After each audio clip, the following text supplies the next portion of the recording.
Elegí contar esto porque durante mucho tiempo me dediqué a ayudar a otros a encontrar calma. Me llamo Ludivan.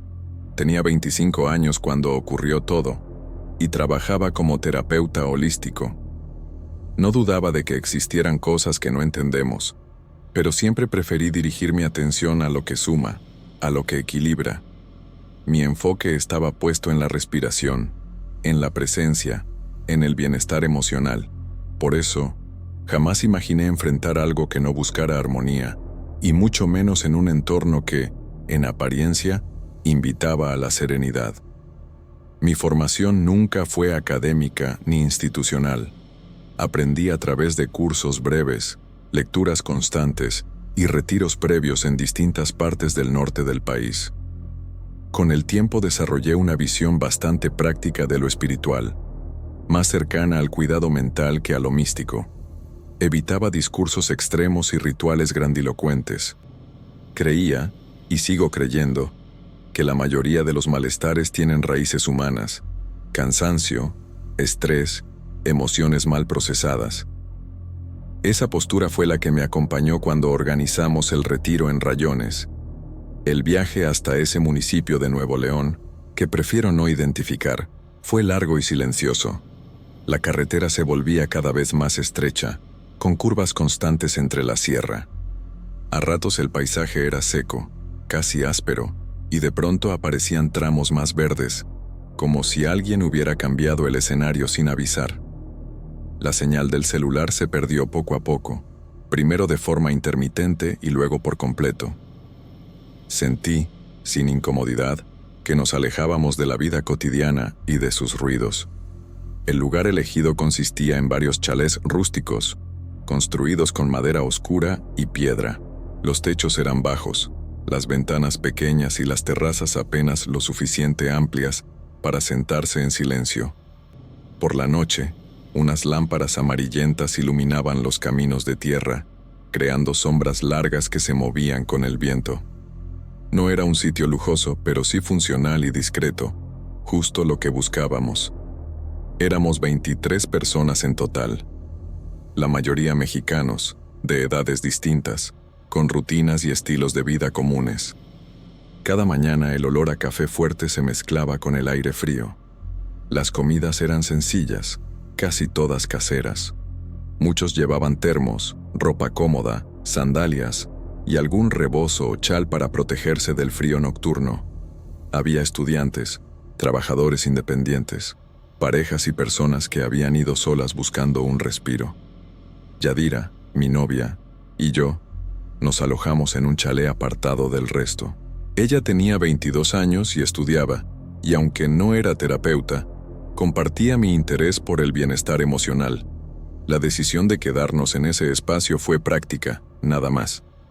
En ese momento no vi en ello ningún significado especial, ni positivo ni negativo. A poca distancia de los chalés había un lago. Durante el día, el agua permanecía quieta, rodeada de árboles bajos y piedras irregulares, con una orilla mal definida que parecía fundirse con el terreno. Era un lugar al que varios acudían a sentarse en silencio o a caminar despacio. Al caer la noche, el entorno cambiaba.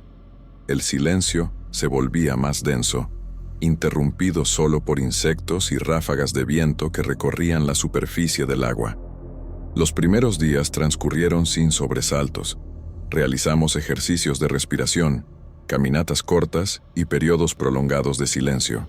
Sin embargo, comenzaron a aparecer pequeñas molestias difíciles de ignorar. Cansancio excesivo, dolores de cabeza persistentes, una sensación general de pesadez en el cuerpo. Noté esos cambios y los interpreté como parte del proceso de adaptación, una reacción común al desconectarse de la rutina. En ese punto, no había miedo, solo una incomodidad leve, difusa, que todavía parecía tener una explicación lógica. Una tarde, poco antes de que el sol se escondiera detrás de la sierra, noté que Pablo regresó solo de una caminata por la orilla del lago, con un gesto que no le había visto antes. Caminaba rígido, como si el cuerpo le pesara más de lo normal, y evitaba mirar a los demás. No dijo nada en ese momento, pero su silencio fue más evidente que cualquier explicación apresurada. A la mañana siguiente su estado era imposible de ignorar.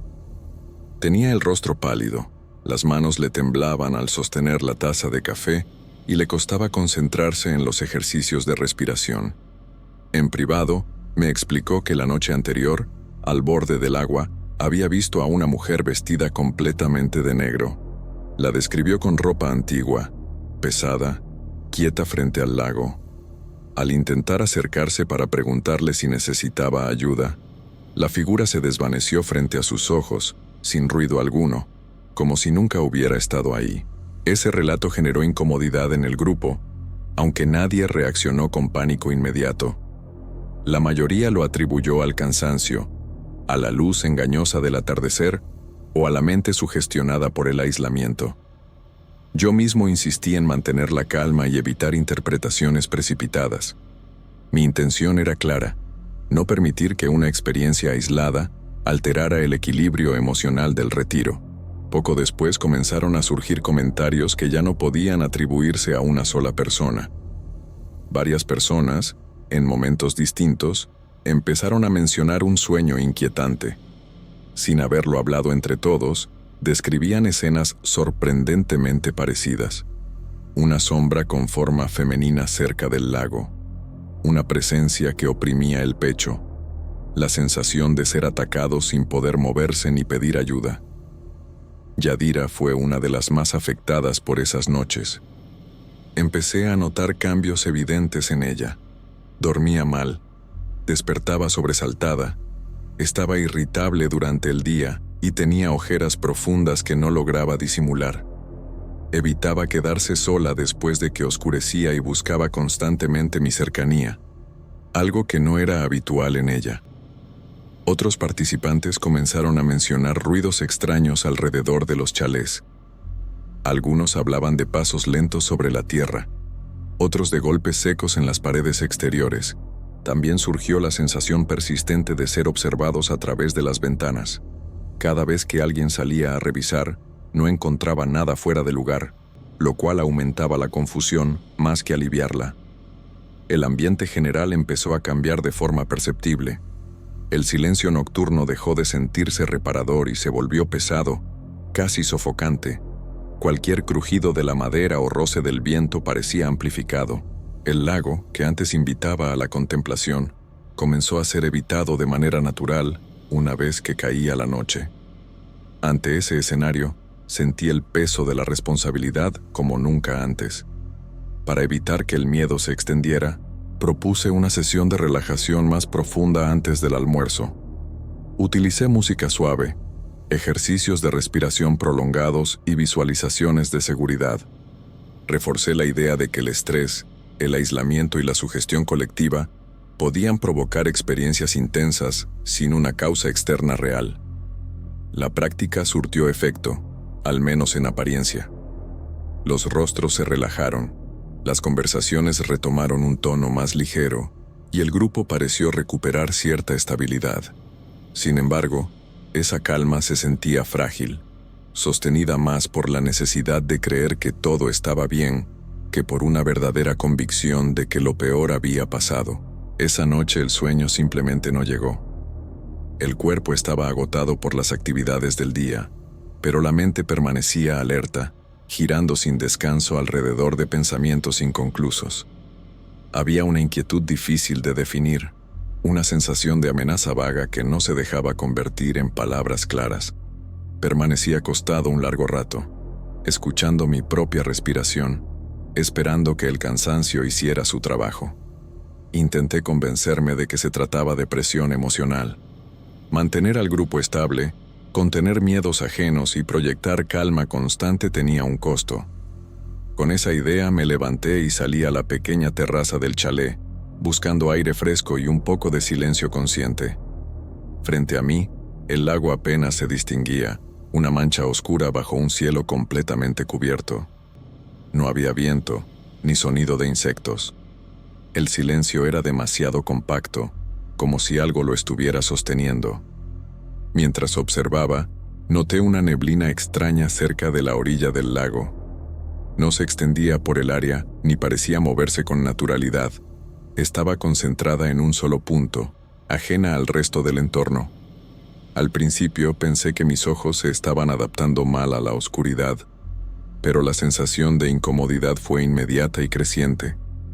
Me acerqué despacio, con cuidado, hasta que una intuición brusca me obligó a detenerme. Dentro de esa neblina había una figura. Era una mujer vestida de negro, con un vestido pesado, antiguo, que no reflejaba la poca luz disponible. La tela parecía absorberla. Su presencia no encajaba con el entorno, como si hubiera sido colocada ahí de manera forzada. El detalle que me paralizó fueron sus ojos, completamente blancos, sin pupilas, fijos en mí con una intensidad imposible de sostener. No parpadeaban, no expresaban emoción alguna. Sentí como el pulso se aceleraba y la garganta se me cerraba, incapaz de reaccionar con lógica. La figura levantó lentamente el brazo y me señaló. Ese gesto simple fue suficiente para romper cualquier intento de racionalización. Luego abrió la boca de una forma antinatural, demasiado amplia, y de ahí salió un grito que no podría describir como un sonido común. Fue más bien una presión que atravesó el aire y el cuerpo, una vibración que sentí en el pecho y en los huesos. El pánico me sacó de ahí sin pensar. Corrí de regreso al chalet sin mirar atrás. Cerré la puerta de golpe y aseguré cada cerradura con manos temblorosas. La respiración se volvió errática, el cuerpo entero sacudido por una descarga de adrenalina que no encontraba salida. La mente buscaba explicaciones, pero ninguna se sostenía. Fue entonces cuando escuché a Yadira gritar. Al llegar al cuarto la encontré completamente aterrada. Entre lágrimas y respiraciones cortadas me explicó que había soñado con una mujer vestida de negro, con los ojos totalmente blancos, que me atacaba y me estrangulaba hasta matarme. La coincidencia fue demasiado precisa para ignorarla. No le conté lo que había visto afuera. En ese momento entendí que el miedo ya no venía solo de lo que estaba ocurriendo, sino de la certeza de que algo estaba cruzando nuestras experiencias sin pedir permiso. Hice todo lo posible por tranquilizar a Yadira, intentando ocultar lo aterrado que yo mismo estaba. Ya no volvimos a dormir esa noche, y para entonces, mi decisión estaba tomada. Saldríamos de ese lugar antes de que ocurriera algo peor. La claridad de la mañana no trajo calma. Después de una noche sin descanso real, reuní al grupo y expliqué, sin entrar en detalles, que el retiro debía terminar antes de lo previsto por motivos personales graves. No ofrecí argumentos largos ni abrí espacio para preguntas. La reacción fue de sorpresa contenida, pero también noté alivio en varios rostros, como si esa salida anticipada les ofreciera una justificación para irse sin admitir el miedo. Cada quien comenzó a empacar en silencio. Las conversaciones fueron breves y prácticas, centradas en horarios y caminos de regreso. Nadie mencionó el lago ni las noches anteriores, aunque la tensión seguía presente en los gestos y miradas. Yadira se movía cerca de mí, callada, con el cuerpo rígido, como si temiera separarse incluso unos metros. A plena luz del día, el lugar parecía distinto. Los chalés seguían siendo los mismos, la sierra conservaba su inmovilidad y el lago reflejaba el cielo sin alteraciones visibles. Aún así, había una sensación difícil de explicar, como si el espacio hubiera perdido algo o, peor aún, como si algo hubiera quedado incompleto. No era alivio pleno lo que sentía, sino una especie de tregua incómoda. El trayecto de regreso transcurrió sin contratiempos mecánicos. La carretera serpenteaba entre montes secos y tramos verdes, igual que a la ida, pero el ambiente dentro del auto era otro. Nadie puso música. El sonido del motor y del asfalto parecía suficiente para mantenernos atentos al presente, evitando pensamientos innecesarios. En un punto del camino, al acomodar unas mochilas, noté algo en el asiento trasero. Era un pañuelo de seda negro, arrugado, con manchas de barro seco. Lo tomé con cuidado, convencido de que debía pertenecer a alguien del grupo. Al observarlo mejor, Vi un bordado antiguo en una de las esquinas, un diseño que no reconocí como moderno ni común. Yadira negó que fuera suyo, y yo supe de inmediato que tampoco me pertenecía. Nadie había subido a nuestro coche durante el retiro, y el interior había sido revisado antes de salir. El objeto no tenía una explicación sencilla. Al acercarlo, percibí un olor tenue a tierra húmeda mezclado con algo más, un aroma indefinido que no logré asociar con nada conocido. Guardé el pañuelo sin comentar demasiado. No sentí el impulso de tirarlo por la ventana ni de conservarlo como recuerdo.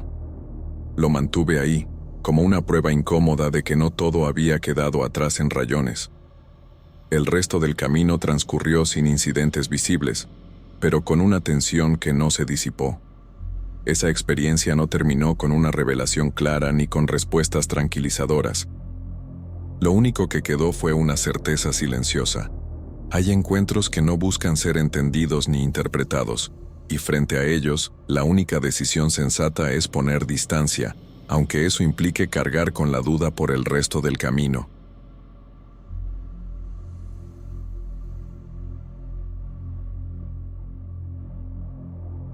La tierra en mi rancho aquí en Lampazos de Naranjo, Nuevo León, no siempre fue polvo y sequía. Durante muchos años, el bordo era el corazón de todo. Ahí se juntaba el agua de las lluvias. Ahí crecían los peces pequeños que atrapábamos con paciencia. Ahí la tierra parecía agradecer cada jornada de trabajo. Me llamo Esteban. Recuerdo el color espeso del agua, siempre un poco turbia, el olor húmedo que se quedaba en el aire después de las tormentas y esa sensación tranquila de saber que el campo iba a responder si uno lo cuidaba bien. Con el tiempo, el agua empezó a tardar más en volver. Un año el nivel bajó un poco, otro año no alcanzó a cubrir las piedras grandes, y después simplemente dejó de llenarse. No hubo un día exacto en que el bordo murió. Se fue apagando igual que yo, sin hacer ruido, sin pedir atención. Cuando quise darme cuenta, ya no tenía fuerzas para trabajar la tierra, y terminé rentando la parcela a un vecino más joven. Ahora el bordo es solo un hueco irregular, una herida seca en el terreno. La tierra está cuarteada, dura, cubierta de musgo viejo que aparece y desaparece según el clima. Procuro no mirarlo demasiado cuando paso cerca. Me resulta más fácil recordar cómo era antes que aceptar lo que quedó. Hay lugares que pesan más cuando se miran de frente. Una tarde cambió algo que no supe explicar. Había caído una tormenta rara para esta región. Lluvia fuerte, viento insistente y truenos lejanos que hicieron vibrar las ventanas toda la noche. Al día siguiente salí a revisar si el agua había dañado el cercado o el techo del corral, caminando despacio, como suelo hacerlo. Mientras avanzaba por el terreno, tuve la impresión de escuchar algo que venía del lado del bordo seco. Al principio no le di importancia. Pensé en el viento colándose entre las grietas de la tierra, en algún animal escondido o en ecos que uno se imagina cuando el silencio es demasiado grande. En uno de esos momentos, sin embargo, el sonido cambió. Ya no era un murmullo confuso, sino algo más definido, como si una voz suave, femenina, pronunciara mi nombre con lentitud.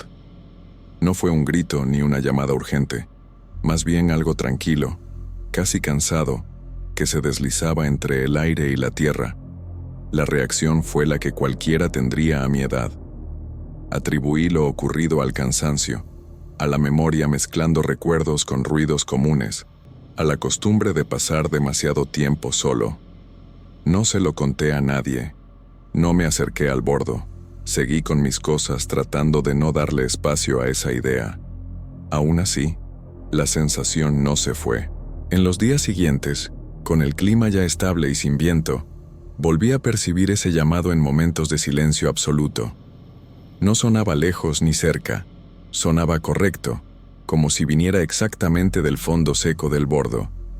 Desde entonces, empecé a evitar el lado de la casa que da hacia ese lugar, sin saber bien por qué, pero con la certeza de que algo había despertado ahí abajo. Con el paso de las semanas, la voz dejó de ser una duda pasajera. No se volvía más fuerte ni más urgente, pero sí más clara, como si el aire aprendiera a pronunciarla mejor cada vez. Siempre era el mismo tono, calmado, sin enojo ni súplica, lo que resultaba más inquietante que un grito.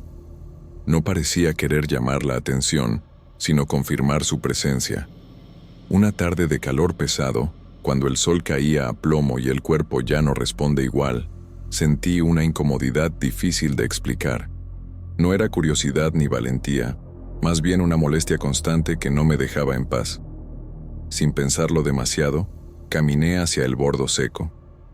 El movimiento fue torpe, contrario a mis costumbres, como si las piernas hubieran decidido antes que yo. Al llegar al fondo del bordo, algo llamó mi atención entre la tierra endurecida y el musgo viejo que había vuelto a aparecer tras las lluvias. Ahí estaba una bolsa femenina, medio cubierta de lodo seco. No parecía nueva, pero tampoco tan vieja como para haberse deshecho por completo. El material conservaba forma, aunque olía a humedad antigua y a tierra cerrada. Me quedé mirándola varios segundos sin atreverme a hacer nada más. Sentí una extrañeza profunda, una especie de alerta que me recorrió el cuerpo sin razón clara. No la toqué. Algo muy concreto me indicó que no debía hacerlo. Me di la vuelta y regresé a la casa sin decir palabra, con la sensación de haber visto algo que no me correspondía. El llamado volvió en otros momentos, siempre igual, siempre sereno. Cada vez que lo escuchaba, terminaba encontrando algo más en el mismo sitio del bordo. Primero fue un anillo pequeño, antiguo, delicado, claramente pensado para una mano joven. No estaba enterrado. Parecía haber sido colocado ahí con cuidado.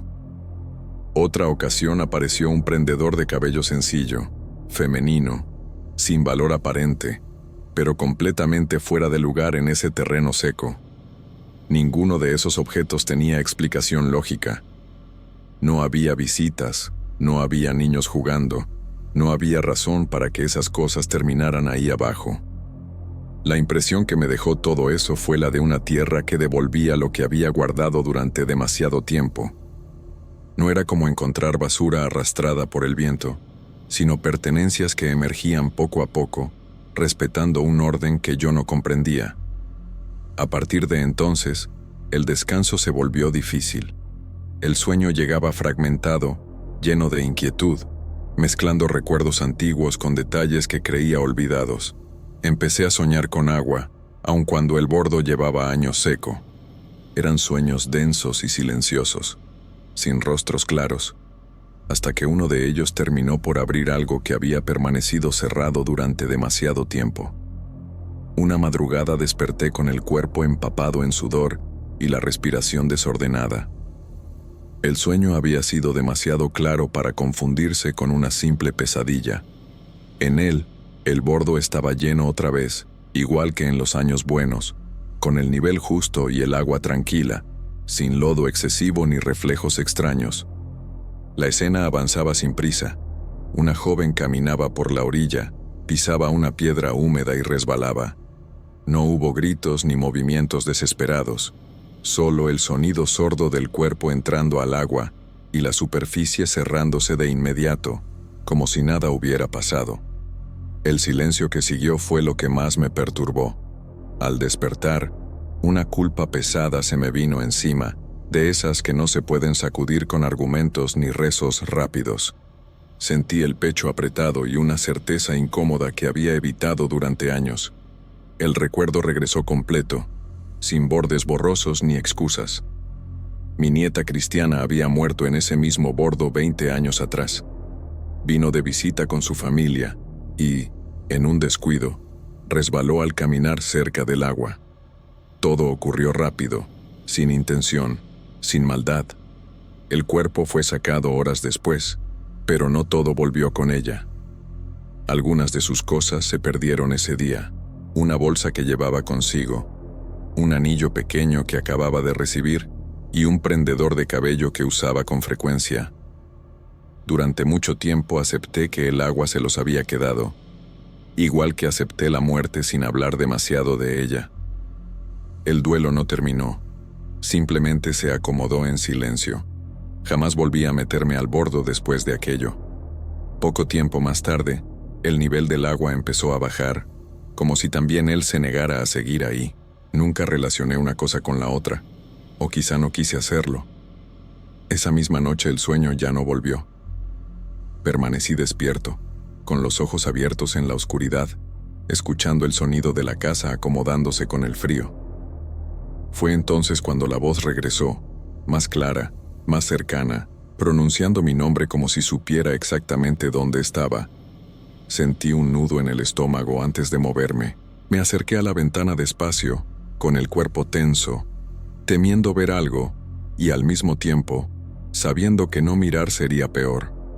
Al enfocar la vista hacia el terreno, distinguí una silueta femenina detenida en la orilla del bordo seco, completamente inmóvil, como si llevara ahí mucho tiempo esperando que yo me diera cuenta de su presencia.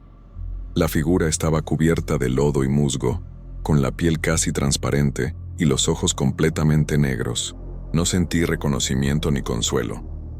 Lo que apareció fue miedo puro, una certeza inmediata de que aquello no era mi nieta, sino algo distinto, algo que sabía quién fui y que perdí. Me alejé de la ventana con el corazón desbocado, comprendiendo por primera vez que el bordo no estaba vacío, aunque ya no tuviera agua. La puerta permaneció cerrada toda esa noche. Me quedé sentado en la cama, con la espalda apoyada en la pared, escuchando cada crujido de la casa y cada cambio del viento. El amanecer llegó despacio, sin traer alivio, solo una luz pálida que confirmó que había pasado horas en vela sin moverme. Las jornadas que siguieron transcurrieron con un cuidado distinto. Evité mirar hacia el bordo, incluso al pasar por el patio, como si bastara con no nombrarlo para mantenerlo lejos. Ajusté mis recorridos, cambié hábitos pequeños, todo con la intención de no acercarme a ese punto del terreno que había dejado de sentirse mío. Una necesidad antigua volvió a imponerse en el cuerpo. Mandé pedir una misa por el alma de mi nieta, no como costumbre, sino como una deuda que llevaba años pospuesta. Al encender veladoras y repetir oraciones conocidas, sentí que intentaba reparar algo que había quedado incompleto, una despedida que jamás se dio de la forma correcta. Las prácticas de antes regresaron poco a poco. El rezo al atardecer, el silencio respetuoso frente al altar, los gestos aprendidos en la infancia que uno retoma cuando ya no sabe qué más hacer. Ninguna de esas acciones trajo tranquilidad, pero ofrecían una estructura para atravesar los días. La sensación de estar acompañado no desapareció. Durante la noche, incluso acostado y con los ojos cerrados, percibía algo atento al menor ruido, como si escuchara conmigo. No volví a encontrar objetos en el bordo, ni señales visibles, pero la presencia se mantenía, constante, sin necesidad de manifestarse. El terreno siguió seco, agrietado, igual que siempre. Aún así, se volvió evidente que lo que habita ahí no depende del agua para existir. El vacío del bordo dejó de ser solo ausencia. Adquirió peso, intención, una forma de permanencia difícil de explicar. Buscar respuestas dejó de parecerme una opción. No quise acercarme más ni provocar algo que ya había demostrado conocer demasiado bien mis recuerdos. Algunas cosas no piden comprensión, solo aceptación, y resistirse a eso puede ser peor. En los momentos de silencio absoluto, cuando el campo queda inmóvil y la noche se espesa, persiste la certeza de que algo observa desde el fondo seco. El mayor temor no es lo que quedó ahí, sino imaginar el día en que la tierra vuelva a llenarse y aquello tenga otra vez un lugar donde moverse.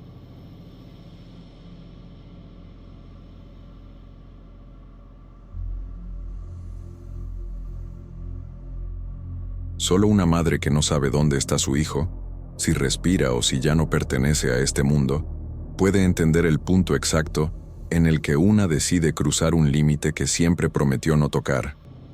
Hoy puedo decir que no me arrepiento de haber rezado aquella oración antigua de mi familia, pero también sé que no atraje la gracia que esperaba. Algo respondió, y no fue bueno. Mi nombre es Nenetl, tengo 61 años, soy costurera, viuda Y esta es la historia de cómo todo empezó. Aquella tarde parecía igual a tantas otras en Monterrey, Nuevo León. El calor se metía por la ventana como una mano insistente. El sol caía directo sobre la mesa donde yo cosía una pastilla sencilla, y el radio sonaba bajo, apenas un murmullo acompañando el ruido de la aguja. En la cocina todavía flotaba el olor del café recalentado. No había nada fuera de lugar, nada que anunciara que mi vida estaba a punto de torcerse. El teléfono sonó sin urgencia, como cualquier llamada común. Al contestar, reconocí la voz de mi nuera Isabel, pero había algo quebrado en su forma de hablar, como si le costara ordenar las palabras. Sentí el cuerpo tensarse incluso antes de entender lo que intentaba decirme. Fue así como me enteré de que Emerson, mi hijo de en medio, llevaba una semana desaparecido. Supe que no volvió del trabajo una tarde cualquiera, que la empresa confirmó que ni siquiera regresó después de la hora de comida. Isabel ya había ido a la delegación, había levantado el reporte de desaparición y había escuchado lo mismo una y otra vez, que estaban investigando, que no había pistas claras, que había que esperar. También entendí, sin que ella lo dijera de forma directa, que tardó en avisarme porque esperaba que todo fuera un malentendido, que Emerson apareciera solo y no causara una alarma innecesaria. La noticia no provocó gritos ni llanto inmediato. Lo que sentí fue un vacío seco, silencioso, como si algo esencial hubiera sido arrancado sin dejar sangre. Colgué el teléfono, seguí cosiendo por inercia y terminé la pastilla sin darme cuenta de que los puntos habían quedado torcidos. Más tarde, ese mismo día, caminé hasta la delegación con una esperanza absurda, solo para escuchar exactamente lo mismo que ya sabía. No había avances, solo palabras correctas y promesas vagas. El regreso a casa fue lento. El sol empezaba a bajar, los ruidos del barrio se apagaban poco a poco, y al cerrar la puerta, me invadió una sensación que no había experimentado ni siquiera cuando enterré a mi esposo. Una impotencia absoluta, pesada, sin forma de desahogarse. Todo lo que siempre supe hacer para cuidar, proteger o resolver, dejó de servir. En ese estado de agotamiento y miedo, apareció en mi memoria la oración de mi abuela Eufrasia. No era una reza escrita ni bendecida por la iglesia, sino algo transmitido de boca en boca, siempre con advertencias. Ella decía que era fuerte, demasiado fuerte, que llamaba a los guardianes, aunque nunca explicó quiénes eran ni de dónde venían. Solo repetía que debía usarse en casos extremos, porque si la fe no era suficiente, el resultado podía no ser el esperado. El desespero y la culpa de no haber hecho más antes me empujaron a intentarlo. Limpié el pequeño oratorio de la sala, acomodé las imágenes, encendí varias velas y me arrodillé como lo hacía de niña. Cerré los ojos y empecé a recitar la oración, esforzándome por recordar cada palabra tal como la había aprendido, sin alterar nada, con una fe que creí firme. En ese momento no ocurrió nada visible. El aire no cambió, las velas no temblaron, la casa siguió en silencio. Aún así, dentro de mí quedó una certeza difícil de explicar. Algo había escuchado, y aunque entonces no lo entendí, supe que aquella oración no había caído en el vacío. Poco a poco, mi rutina empezó a desacomodarse de maneras tan sutiles que al principio me negué a darles importancia. Una madrugada, escuché pasos dentro de la casa, suaves, arrastrados, como de alguien caminando descalzo por el pasillo. Me levanté con cuidado, recorrí los cuartos, revisé puertas y ventanas, y no encontré nada fuera de su lugar. Todo estaba exactamente como lo había dejado antes de acostarme. Otra noche el mismo sonido volvió, siempre a la misma hora, siempre con la misma distancia, sin acercarse ni alejarse. No era un ruido brusco ni amenazante, y quizá por eso me costaba tanto aceptarlo como algo real. Encendía la luz, contenía la respiración y caminaba por la casa con el corazón acelerado, solo para encontrar silencio y vacío. Las velas del oratorio comenzaron a apagarse solas. No había corrientes de aire. Las ventanas permanecían cerradas y aún así, La llama se extinguía como si alguien soplara con paciencia. Al principio las volvía a encender sin pensar demasiado, convencida de que se trataba de un descuido mío o de una mala mecha. Con el paso de los días dejó de parecer una coincidencia. La comida empezó a durar menos de lo normal. El pan que compraba en la mañana aparecía cubierto de moho al día siguiente, con un olor agrio que invadía la cocina. Algunas veces, al entrar a un cuarto, percibía un aroma pesado, como de carne cruda mezclada con sangre, aunque no hubiera nada descompuesto ni sucio. Abría ventanas, limpiaba de nuevo, y el olor desaparecía solo para volver horas después. Intenté encontrar explicaciones sencillas para todo. Me repetía que el calor de Monterrey aceleraba la descomposición, que los nervios podían jugar malas pasadas, que la edad hacía más frágiles los sentidos. Sin embargo, una parte de mí reconocía que había un orden extraño en todo aquello, una repetición que no encajaba con el azar. Los avisos de mi abuela Eufrasia cruzaron mi mente más de una vez, pero me negué a creer que hubiera hecho algo mal.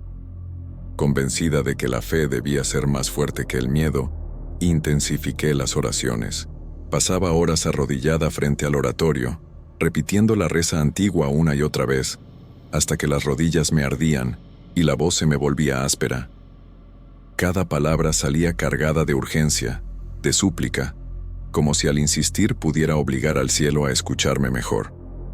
Con el tiempo apareció una sensación difícil de describir.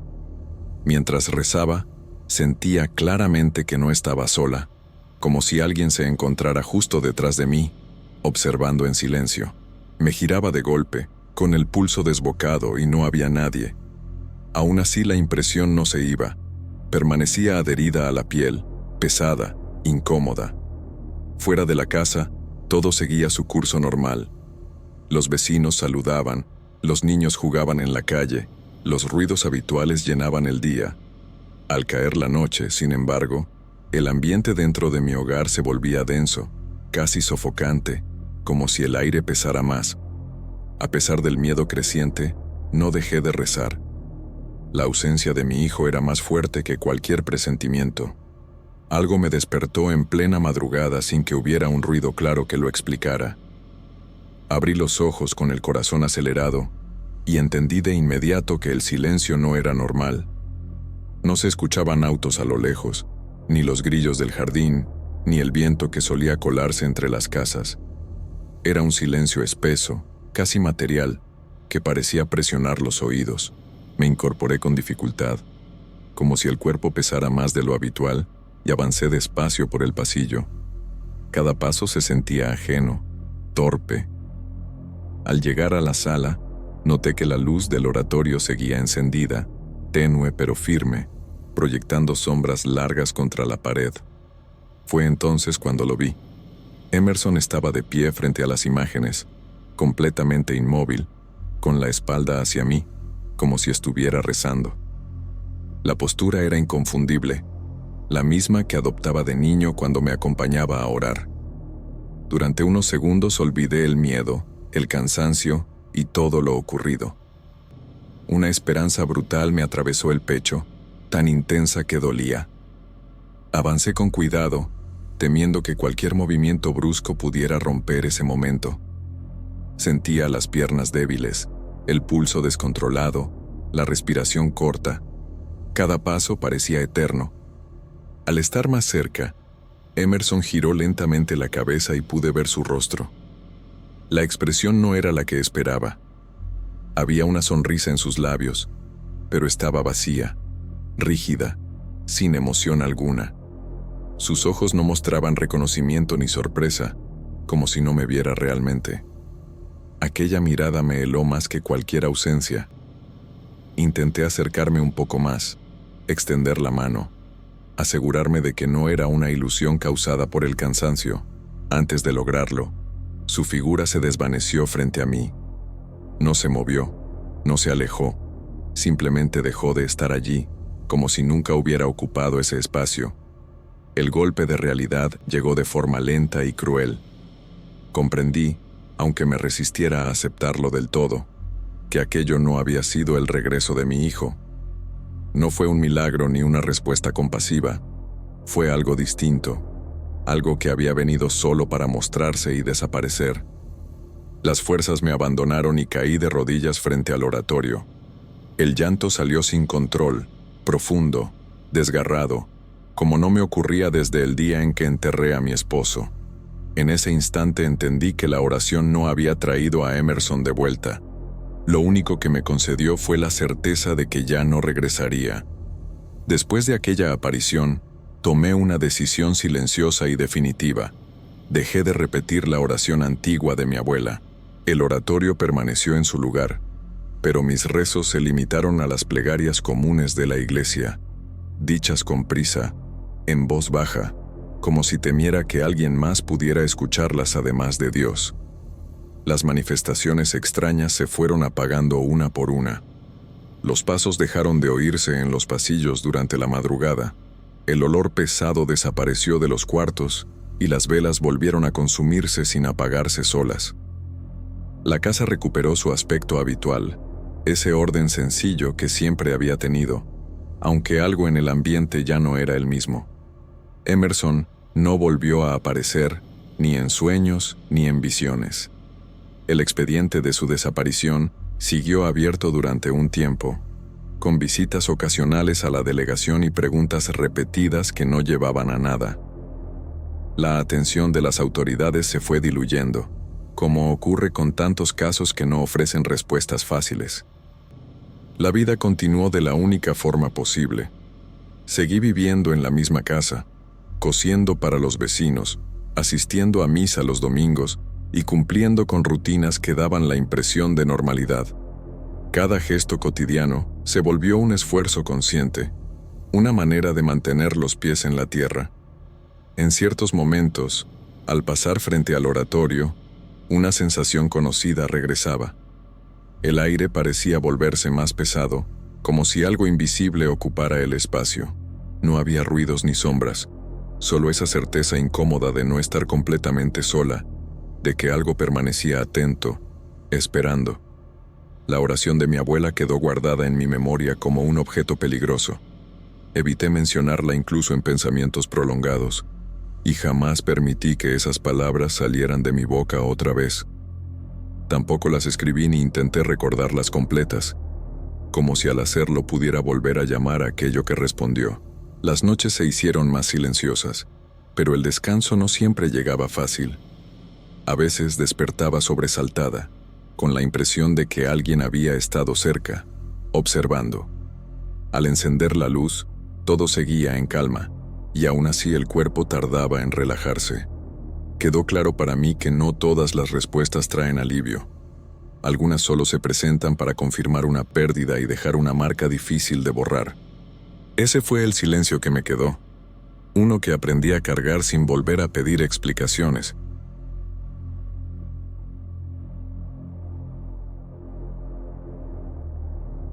El rancho donde vivíamos estaba en las afueras de Galeana, en el estado de Nuevo León, rodeado de cerros bajos, matorral seco y caminos de terracería que casi nadie usaba. Ahí pasé la mayor parte de mi vida, trabajando la tierra y cuidando el ganado, lejos del ruido de la ciudad. La ubicación siempre me pareció una ventaja, aislamiento suficiente para vivir tranquilo y lo bastante cerca del pueblo para no sentirme completamente apartado.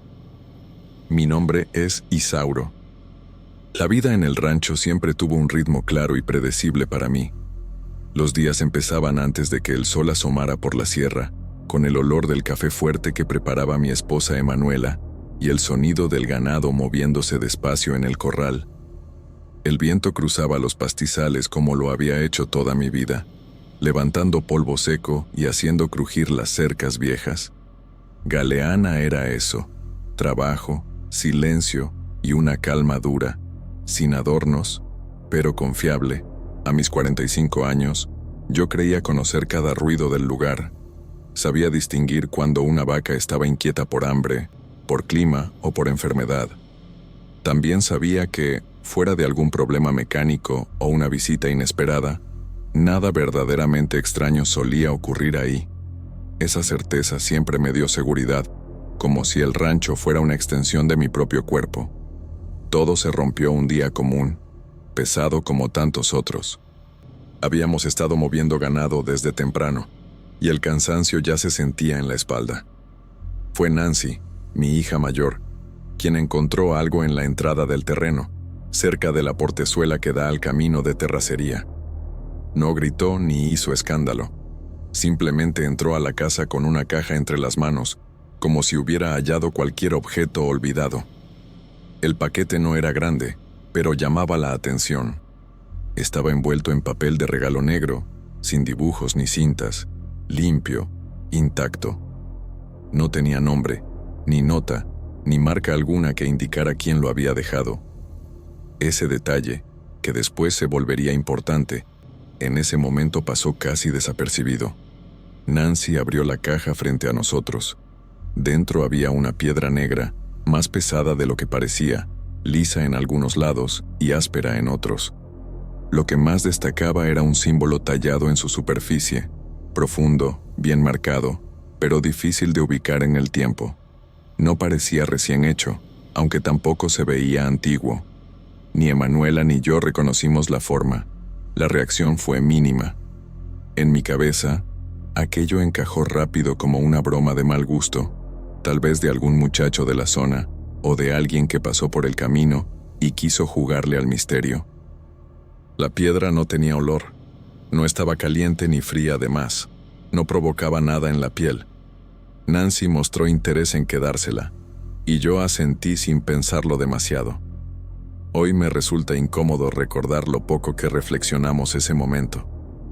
Nadie se preguntó quién había llegado hasta la puerta del rancho ni por qué había dejado algo así. El trabajo seguía esperando, los animales no se cuidan solos, y la vida continuó como siempre. La caja se tiró, el papel se perdió, y la piedra terminó guardada en el cuarto de Nancy, como si fuera solo una rareza más. Durante el resto del día, todo siguió igual. El viento sopló como de costumbre, el ganado respondió a mis llamados, y la noche cayó sin sobresaltos. La extrañeza existía, pero era tan leve que se confundía con el cansancio. Solo con el tiempo entendí que aquella normalidad era engañosa, y que ese objeto, tan sencillo en apariencia, ya había cruzado un límite que entonces no supe ver. Algo empezó a sentirse distinto en el corral sin que yo pudiera señalar un momento exacto. Al trabajar con el ganado noté una inquietud leve, casi imperceptible, como si los animales reaccionaran tarde a mis movimientos o se dispersaran sin motivo claro. Costaba más guiarlos, y ese detalle, aunque pequeño, me dejó una incomodidad que no supe explicar en ese instante. Con el paso de las horas, ciertos sonidos comenzaron a llamar mi atención al caer la noche. No eran golpes ni mugidos fuertes, sino ruidos apagados como un murmullo bajo que se confundía con el viento colándose entre los postes. Más de una vez me quedé quieto, tratando de distinguir si provenían del ganado o del ambiente mismo. Siempre encontré una explicación práctica: el clima, la sequía, el cansancio de los animales. El problema fue que esa explicación dejó de servirme. El comportamiento del ganado empeoró de manera lenta pero constante. Algunas reses dejaron de comer, otras se mostraban agresivas sin razón aparente. Encontré golpes, raspones y heridas que no cuadraban con peleas normales. Varias cercas aparecieron forzadas, aunque nadie había intentado robar ni había señales de depredadores. El sueño empezó a fallarme. Me despertaba varias veces durante la madrugada con la sensación de que algo no estaba bien, aunque el rancho pareciera en calma. A veces el silencio era tan pesado que me obligaba a salir al patio solo para comprobar que todo seguía en su lugar. El cuerpo estaba cansado, pero la cabeza no lograba descansar.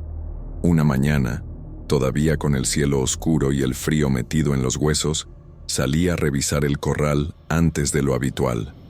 Fue entonces cuando vi las marcas en el suelo, cerca del pastizal.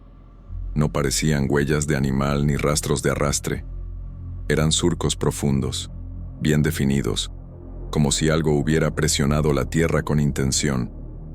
Al acercarme sentí un golpe seco en el pecho. La forma de esas marcas me resultaba inquietantemente familiar. No necesité mucho tiempo para entender por qué. Llamé a Nancy y ella apareció con la piedra que guardaba en su cuarto. Al colocarla cerca del suelo, la coincidencia fue imposible de negar. El símbolo era el mismo, hasta en los detalles más irregulares. La reacción de mi hija fue inmediata. El miedo se le notó en el cuerpo, en la manera en que apretaba la piedra sin darse cuenta. No hizo falta decir nada. Yo sentí cómo el estómago se me cerraba mientras comparaba una y otra vez la figura tallada con las marcas en la tierra, buscando una diferencia que no existía. Entre nosotros se instaló un silencio pesado, incómodo, cargado de preguntas que ninguno se atrevió a formular. No era una sensación de peligro directo, sino algo más difícil de nombrar, como si el rancho hubiera sido atravesado por una presencia invisible. A partir de ese momento, el lugar donde siempre me había sentido seguro dejó de ser solo un espacio de trabajo y empezó a sentirse observado, como si ya no estuviéramos solos, aunque no hubiera nadie a la vista. La madrugada se rompió de golpe con un estruendo que no pertenecía al rancho tranquilo que yo conocía. El ruido venía del corral, seco y violento, como si algo hubiera detonado entre los animales. El ganado se lanzó contra las cercas con una fuerza descontrolada, y los mugidos sonaban desesperados, distintos a cualquier alboroto normal. Toda la casa despertó en confusión, con el corazón acelerado antes siquiera de entender qué estaba pasando. Salí al patio casi por instinto, todavía medio aturdido, tratando de imponer orden donde no lo había. Las reses chocaban unas con otras, resbalaban, se empujaban sin dirección. Me tomó varios minutos, que se sintieron eternos, lograr que el movimiento disminuyera un poco. El ruido no cedía del todo, como si algo invisible siguiera alterándolas desde afuera. Mientras intentaba calmarlas, empecé a sentir el ambiente distinto. El aire se volvió pesado, difícil de respirar, como si me apretaran el pecho con una mano firme. No era cansancio ni miedo común.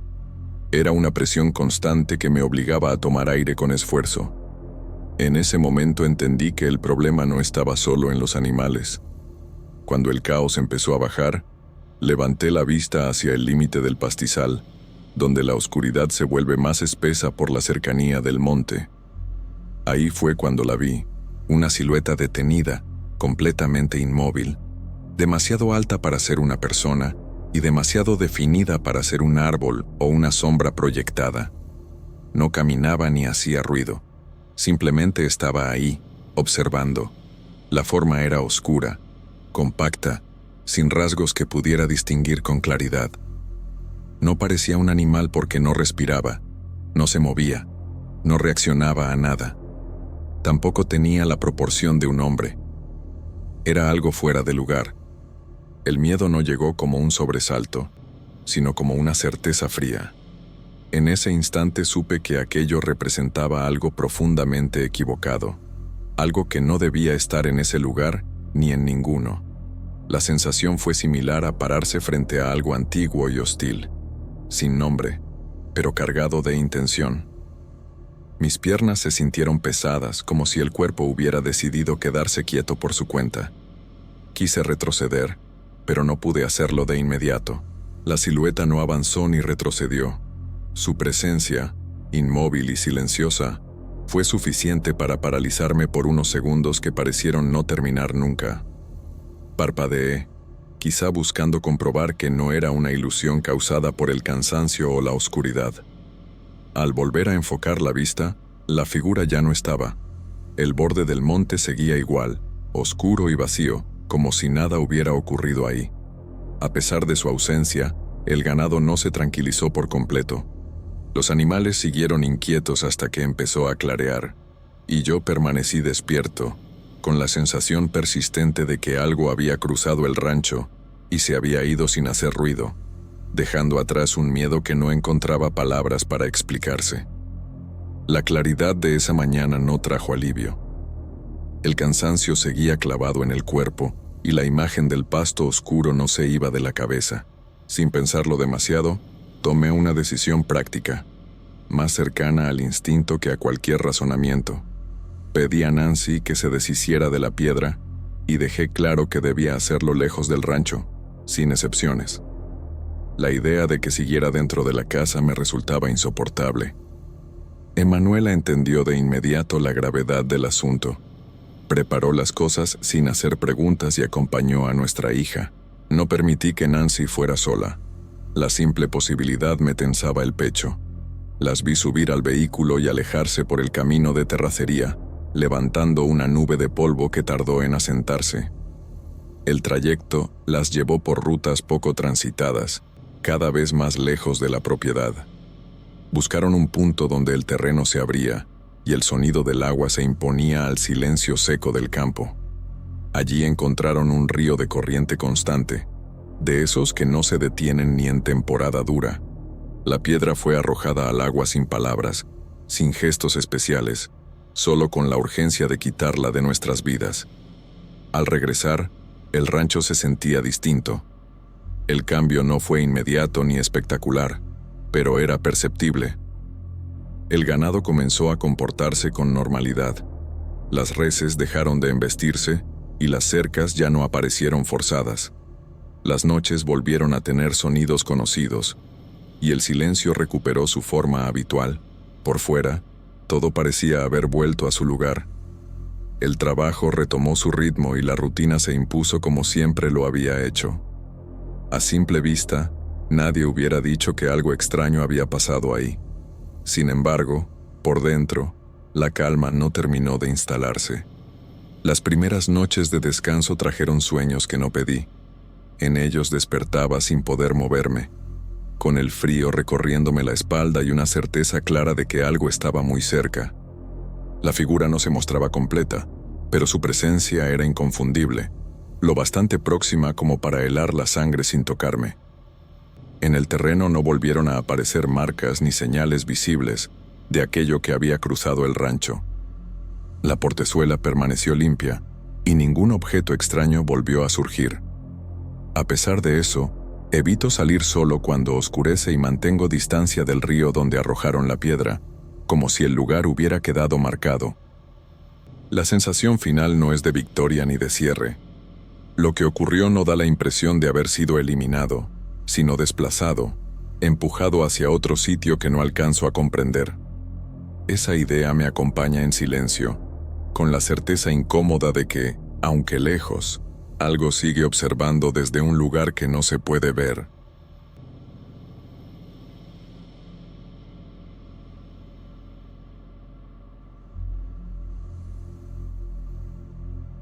Me llamo Laerte y vivía en Apodaca, Nuevo León. Siempre me he considerado un comerciante común, uno más entre los que abren su negocio antes de que el sol apriete y lo cierran cuando la calle empieza a vaciarse. Aquí el calor es seco, constante, y las avenidas amplias se llenan de tráileres que no descansan ni de día ni de noche. Mi tienda está en una zona vieja del centro, lejos de los centros comerciales nuevos de Monterrey, donde todo brilla y cambia cada temporada. Es un local pequeño, con una fachada discreta, la vitrina algo opaca por los años y maniquíes vestidos con pantalones de gabardina, camisas claras y trajes clásicos que casi nadie busca ya. Cada mañana repetía el mismo ritual sin pensar demasiado en ello. Abría temprano, barría la banqueta con calma, acomodaba los ganchos de madera para que quedaran derechos y revisaba las prendas como si fueran piezas únicas. Encendía la radio de amplitud modulada para escuchar noticias locales mezcladas con música norteña a bajo volumen, más por costumbre que por gusto. Esa rutina me daba una sensación de orden, como si mientras todo estuviera en su lugar, el negocio pudiera resistir un día más. La promesa que le hice a mi padre antes de que muriera pesaba más de lo que imaginé. Él siempre dijo que una tienda debía mantenerse fiel a su esencia, sin caer en modas raras ni en esas ventas por internet que, según él, deshumanizaban el oficio. Acepté mantener todo igual, vender solo ropa masculina tradicional, no cambiar el estilo ni el ritmo. Con el tiempo entendí que ese compromiso, que nació del respeto, se convirtió en una carga silenciosa que me estaba llevando directo al fracaso. Las cuentas empezaron a acumularse sin darme tregua. Debía a proveedores, El alquiler se retrasaba cada mes y los recibos de luz y agua se quedaban sobre el mostrador como recordatorios incómodos. Evitaba contestar llamadas de números que no reconocía y bajaba la mirada cuando me cruzaba con otros comerciantes que habían renovado sus locales o que hablaban de ventas en línea como si fuera lo más natural del mundo. La tienda, incluso en pleno día, parecía más oscura, como si la luz no lograra entrar del todo. Aquella noche no tenía nada de especial al principio. Estaba a punto de cerrar cuando alguien entró sin hacer ruido, y su presencia rompió el ambiente de inmediato. Vestía de forma impecable, con ropa que claramente no había salido de ningún local cercano, y llevaba unos zapatos tan limpios que desentonaban con el polvo de la calle. El olor de un puro caro se quedó flotando en el aire, fuerte y ajeno al lugar. No parecía apurado. Observaba cada rincón con una atención que me hizo sentir incómodo. Algo en él me produjo un malestar difícil de explicar. No fue miedo al inicio, sino una sensación instintiva de estar siendo evaluado. Sin decirlo de manera directa, dejaba claro que sabía demasiado sobre mi situación, sobre la tienda y sobre mí. Actuaba como si todo estuviera a la vista, como si mis problemas fueran evidentes, incluso para un desconocido que acababa de cruzar la puerta. La propuesta llegó de forma sencilla, casi casual. Me ofreció dinero a cambio de un favor que describió como simple: llevar un paquete a una dirección concreta, a la medianoche, dejarlo en el portón, no abrirlo ni observar nada más, y regresar. Nada complicado, nada peligroso, según la manera en que lo planteó. El sobre que dejó sobre el mostrador era pesado, y antes de irse dejó entender que habría más dinero al día siguiente, siempre y cuando cumpliera sin hacer preguntas ni dejarme llevar por la curiosidad. Quedé solo en la tienda, con el ruido lejano del tráfico y el sobre entre las manos. Al abrirlo, vi billetes reales, en una cantidad que no había tenido junta en mucho tiempo. Sentí alivio, pero también una culpa difícil de sacudirme. Me repetí que se trataba solo de una entrega, algo que no podía ser peor que perder el negocio por completo. En ese momento, esa justificación fue suficiente para convencerme de aceptar. La primera entrega ocurrió en completo silencio, con una tensión que me acompañó desde que cerré la cortina de la tienda. Salí de Apodaca poco antes de la medianoche, manejando por calles mal iluminadas, rodeadas de naves industriales casi vacías a esa hora. El paquete iba en el asiento del copiloto, y aunque no era grande, su peso se sentía exagerado, como si llevara algo más que su contenido. El ruido del motor y el asfalto era lo único que rompía la quietud. La dirección me llevó hasta una casa aislada, apartada del tránsito normal. El portón era alto, la pintura estaba descarapelada y no había ninguna luz encendida, ni dentro ni fuera. Apagué el motor y permanecí unos segundos dentro del coche, respirando hondo, con la sensación de que ese lugar no estaba tan vacío como parecía. Bajé, dejé el paquete justo donde me habían indicado y evité mirar alrededor más de lo necesario. El regreso fue peor. Mientras manejaba de vuelta, tuve la impresión constante de que alguien me seguía, aunque los espejos no reflejaban otro vehículo ni vi a nadie en la calle. Cada sombra me parecía más oscura de lo normal, y cualquier ruido me hacía tensar los hombros. Al llegar a casa, revisé el coche varias veces antes de entrar, como si esperara encontrar algo que no podía explicar. Al día siguiente, el mismo hombre volvió a la tienda con la naturalidad de un cliente habitual. No mostró sorpresa ni urgencia. Dejó otro sobre con dinero sobre el mostrador y me entregó un nuevo paquete, igual al anterior. Su actitud transmitía la idea de que todo estaba yendo como debía, y que mi participación era apenas una parte pequeña de algo más grande. Esa misma noche repetí la entrega, esta vez en otra zona, igual de solitaria. Las entregas se convirtieron en una rutina incómoda, siempre a la medianoche, siempre en lugares distintos pero con el mismo aire de abandono. Casas apartadas, calles sin movimiento, colonias que parecían olvidadas. Nunca vi a nadie recoger los paquetes, ni escuché ruidos, ni encontré señales de vida. Solo dejaba el encargo y me iba, tratando de no pensar demasiado en ello. El dinero empezó a cambiarlo todo demasiado rápido. Pagué deudas que llevaba meses arrastrando. Liquidé cuentas atrasadas y pude traer mercancía nueva sin pedir fiado. La tienda, que antes pasaba días enteros sin una venta, comenzó a llenarse de clientes que aparecían sin aviso. Compraban sin regatear. Comentaban que el lugar siempre había tenido buena fama, como si yo hubiera olvidado algo evidente. Mientras el negocio parecía levantar cabeza, el descanso se volvió irregular.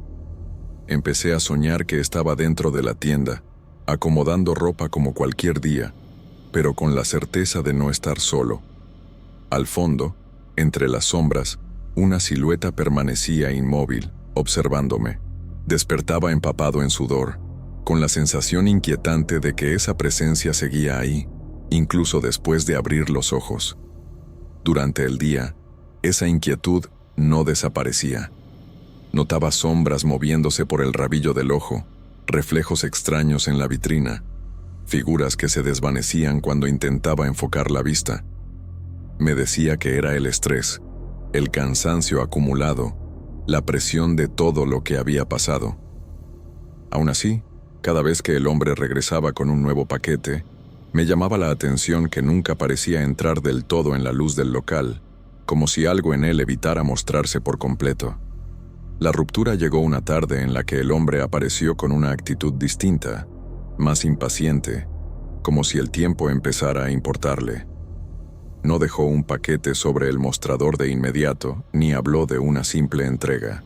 Su presencia imponía otra cosa, algo más complejo, y dejó claro que esa noche no bastaría con manejar hasta una dirección y regresar. Había un lugar concreto y una hora exacta en la que yo debía estar presente, no solo como mensajero, sino como parte de lo que se iba a realizar. Una sensación fría me recorrió el cuerpo en cuanto entendí lo que estaba insinuando. Por primera vez, el miedo superó a la necesidad del dinero. Todo lo que había aceptado hasta ese momento lo había justificado como algo temporal, incómodo pero manejable. Aquello ya no encajaba en ninguna explicación razonable.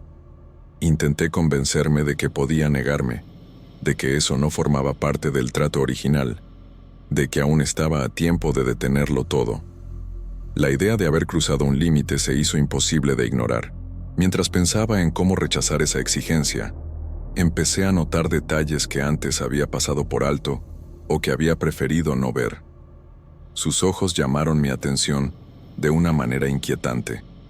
No reflejaban la luz de la tienda, sino que parecían emitir un brillo propio, de un rojo intenso que no correspondía a ningún color natural que yo conociera.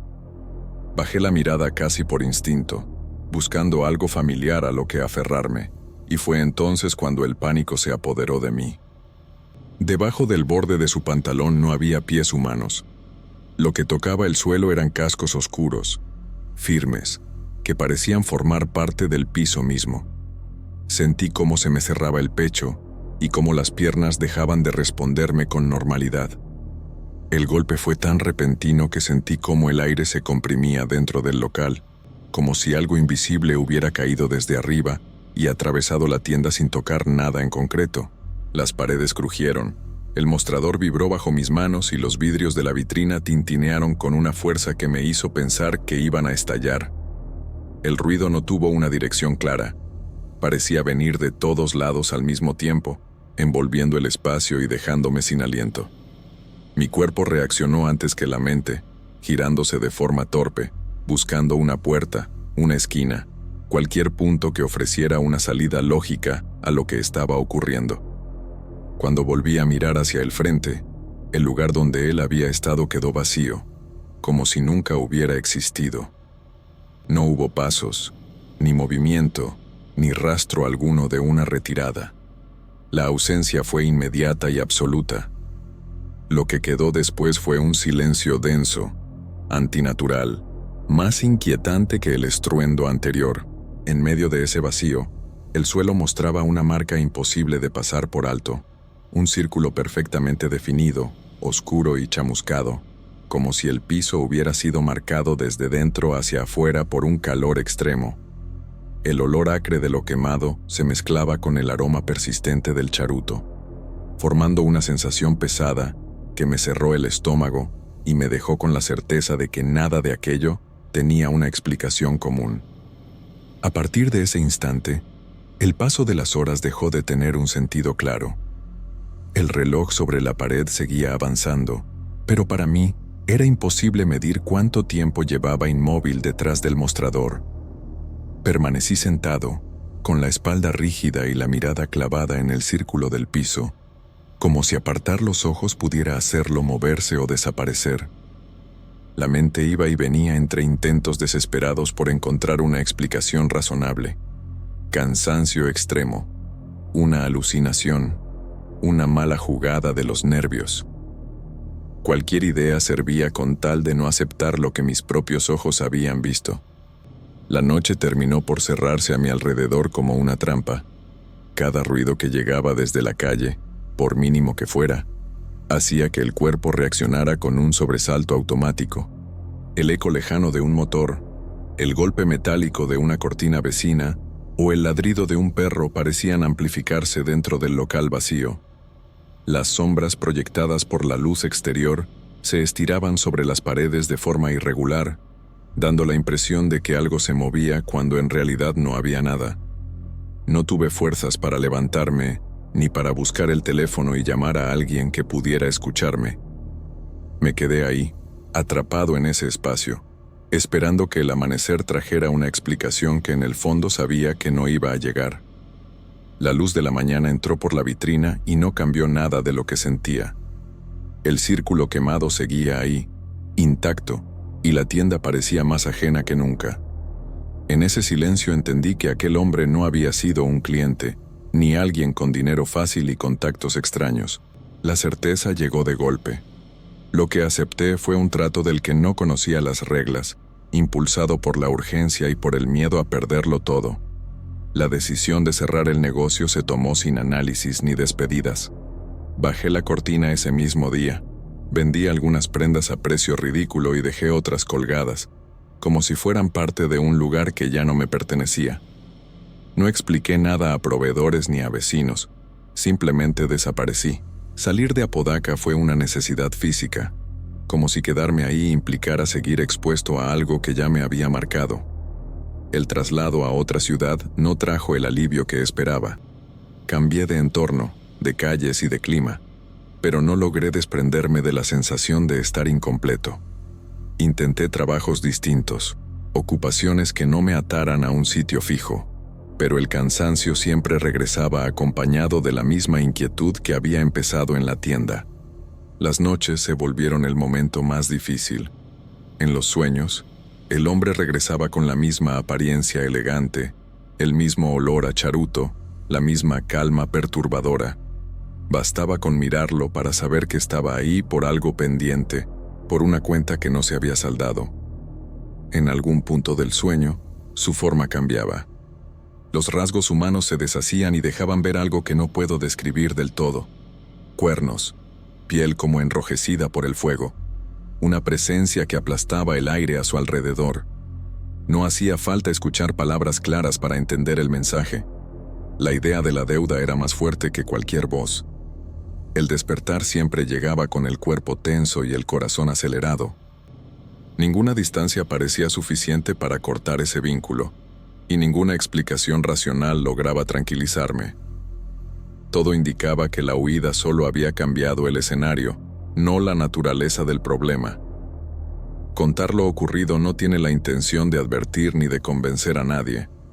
Se trata de dejar constancia de algo que viví y que sigue afectando cada aspecto de mi vida, incluso lejos de aquel local viejo y de aquella calle polvorienta. Existen acuerdos que no requieren firmas ni palabras solemnes, solo el momento exacto de debilidad para cerrarse. Algunas promesas se cobran aunque jamás se hayan pronunciado en voz alta, y ciertas deudas no desaparecen con el simple acto de marcharse.